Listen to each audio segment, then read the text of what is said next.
High, ওয়ার্কশপের second day আজ। তো কালকে ওয়ার্কশপের বিষয় ছিল অ্যাংজাইটি আর আজ ওয়ার্কশপের বিষয় ছিল ডিপ্রেশন।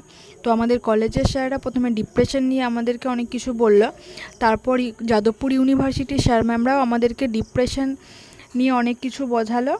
আর কালকে যেমন গ্রুপটা ছিল, তো আজ সেম সেই গ্রুপেই আমরা ছিলাম আর সেই স্যার ম্যাডামকেই পেয়েছিলাম।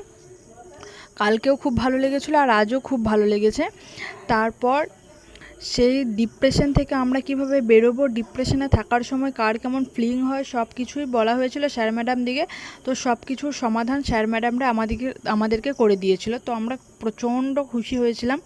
তারপর কলেজের স্যার ম্যামরা আমাদের কাছ থেকে ফিডব্যাক নিল যে কেমন লাগলো আমাদের। তো আমরা সকলেই বলেছিলাম আমাদের দারুণ লেগেছে আর বছরে দুবার যেন এই ওয়ার্কশপ করানো হয়, আমাদের এতটাই ভালো লেগেছে। আর স্ক্রিনে দেখো কয়েকটা নাম্বার আছে, তোমরা চাইলে যোগাযোগ করতে পারো।